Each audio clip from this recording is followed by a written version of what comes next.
তবে আজকে পুজো করব না, কারণ 1 জানুয়ারিতে এসেছি তো। আর আমরা ভাবতে পারিনি যে মায়ের কাছে চলে আসবো। আর যদি জানা থাকতো তাহলে অবশ্যই আগে থেকে সেরকম পরিস্থিতি নিয়েই আসতাম।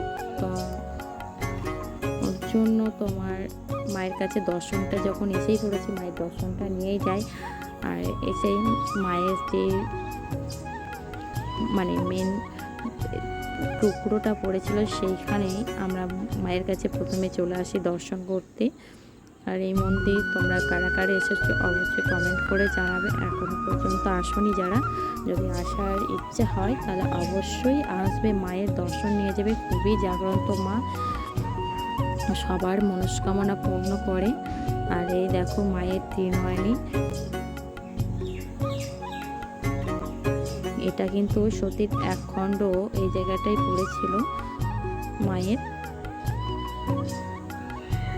আর তারপরে মায়ের মূর্তি, সেটাও দেখাবো তোমাদের। তো আমরা জুতো খুলে প্রবেশ করছি ভেতরে।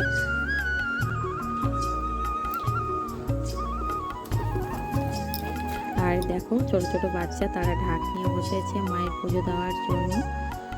সবাই যে যার সামর্থ্য অনুযায়ী এখানে মাকে টাকা দিয়ে তারপরে তার চরণমিত্র নেয়। আর এই দেখো সেই মায়ের দর্শন আমরা তোমাদেরকে করাচ্ছি, আমিও করছি, তোমাদেরকেও করাচ্ছি। তো খুব সুন্দর মায়ের মুখটা, আর মাকে কি সুন্দর করে সাজিয়ে রেখেছে।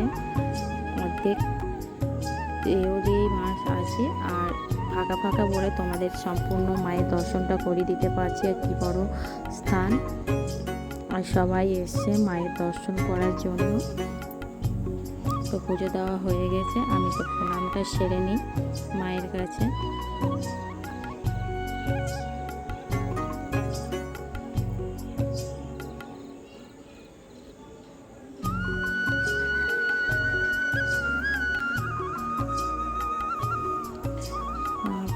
প্রণামটা করে নিলাম মায়ের কাছে।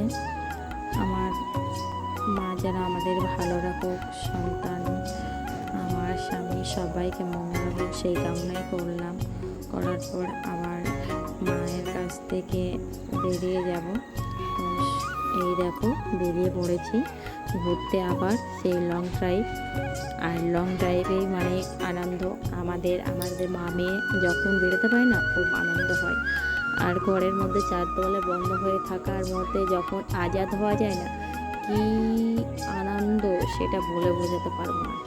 আর এই সাইডটা আমার খুবই খুবই ভালো লাগে, কারণ গ্রাম্য এলাকা, আমাদের তো গ্রাম অবশ্যই, তবে গ্রামের মধ্যেও যে একটা সৌন্দর্য আছে এখানে না আসলে বুঝতে পারা যায় না। তো সেই জন্য বেরিয়ে পড়েছি। আমি আর ঠান্ডা লাগছিল, তো যেহেতু বাইকটা অনেকটাই জোরে চলছে সেই কারণে মিউট করে রেখেছি, কারণ গাড়ির আওয়াজ, তারপরে মানে আমি যে কথাটা বলছি সেই কথাটা কোনো রকমই শোনা যাচ্ছিল না। তো সেই কারণে আমি মিউট করে দিয়ে আমি রেকর্ডিং করে কথা তোমাদের সঙ্গে শেয়ার করছি। তো আমরা লং ড্রাইভে বেরিয়ে পড়েছি, আর ফাঁকা মাঠ, আর মধ্যে রাস্তা, চারিদিকে সবুজ ক্ষেত, এত সুন্দর লাগছে না সত্যি বলে বোঝাতে পারবো না। অসাধারণ অসাধারণ। আমরা কোথায় যাচ্ছি বলো তো বন্ধুরা?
জানোই অনেক বড় পুকুর এটা।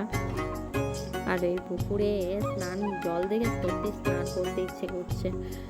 গৌমাতাকে চড়িয়ে এখন বাড়ির দিকে নিয়ে যাচ্ছে তারা। আর নাড়ার পালা দেখো কত বড় বড়।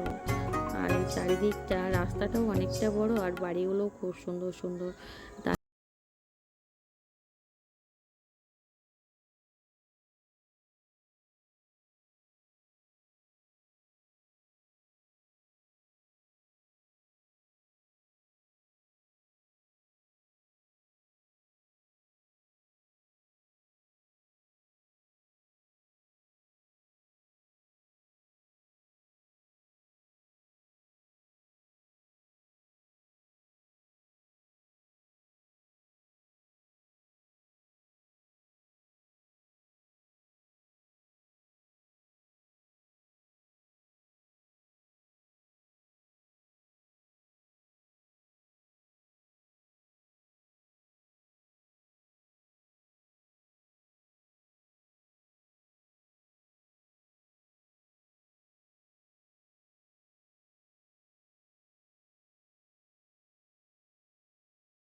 গঙ্গাতে স্নান করে নিই। তবে এই সবুজ ক্ষেত, এই খেজুর গাছ আর এই শীতের খেজুর গাছের যে রস, সত্যি ভাবলেই যেন মানে অন্যরকম অনুভূতি। আর এই দেখো সেই মাটির গড়া জিনিসপত্র। আর এই পাড়ে, নদীর পাড়ের এক যে গাছগুলো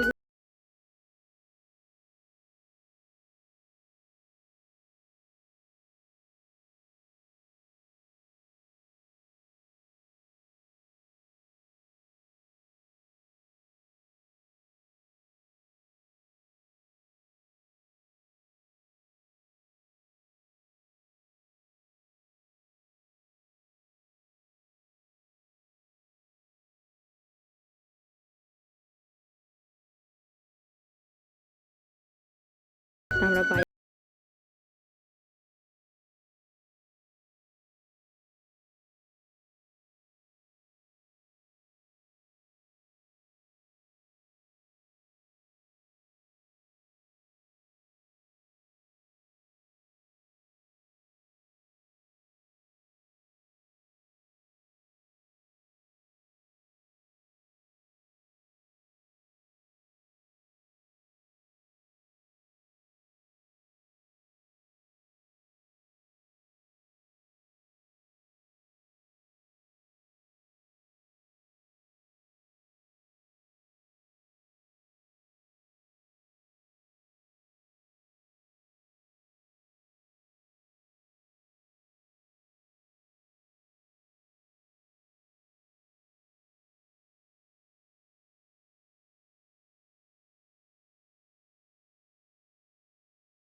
যাওয়ার পরে এখন চলে যাচ্ছি নিচের দিকে।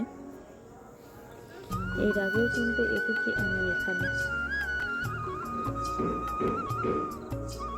আর এই দেখো অনেকেই এসে বসে আছে। প্রত্যেকে সব থেকে মজার বিষয় কি জানো তো, এই দেখো আমাদের ভগবানগুলোর মানুষ, তারাও আমার বরমশাইয়ের বন্ধু, তো তারাও এসেছে আর আমরাও এসেছি। আর এসে মানে অবাক যে তারাও এখানে আমরাও এখানে। তারপরে চলে এসছে আমাদের খাওয়া দাওয়ার।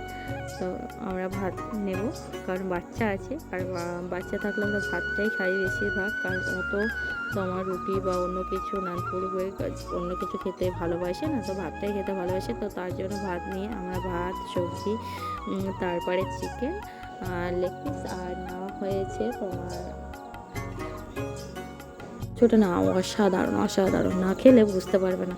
তো আমাদের খাওয়া দাওয়া শেষ, দেওয়ার পরে বাইরের দিকে চলে এসেছি জল নিয়ে, কারণ জলটা নিলাম, কারণ ছোটো ছেলে তো কখন যে জোর চুকে জলটা খাবে, আর ঠিক করে জলটা ও খাওয়ার পরে খেতে পারে না, তো সেই জন্য জলটা নিয়ে চলে আসলাম বাইরে, ওকে খাইয়ে বোতলটাই ফেলে দেবো এখানে। আর এই দেখো হ্যাপি নিউ ইয়ার 2026, এই জিনিসটা দেখেছে সেলফি স্ট্যান্ড, মানে সেলফি তোলার জন্য। তো সব থেকে কী জানি বলো তো, আমার ক্যামেরাটা না অনেকটাই তাড়াতাড়ি লোড হয়ে যায়, ওর জন্য ফটো তুলতে পারি না, খুবই অসুবিধা হয়ে যায়। তো আমি বেশি ফটো তুলবো না এখানে। তারপরে বেরিয়ে গিয়ে চলে আসলাম জিয়াগঞ্জ মিষ্টির সুইটসে। তো মিষ্টির দোকানে, সেখানে মিষ্টি নেবো বলে এখানে ফার্স্ট দোকানটা উদ্বোধন করেছিল। তার কিছুদিন পরে আমরা খোঁজ পাই যে এখানকার মিষ্টি নাকি খুব সুন্দর, খুব খেতে টেস্টি।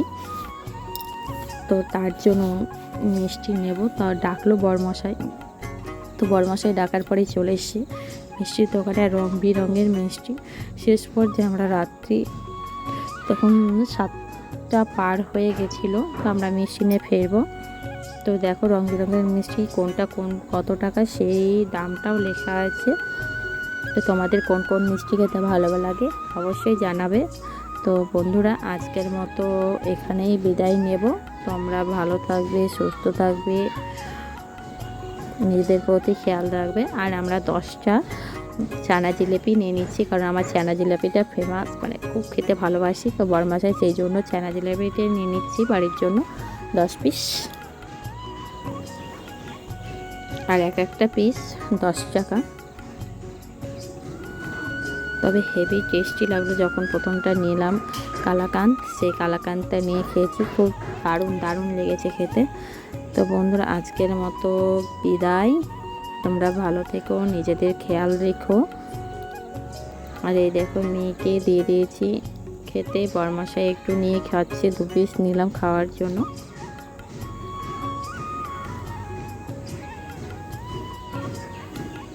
টাটা বন্ধুরা, আজকের মতো বিদায় নিলাম।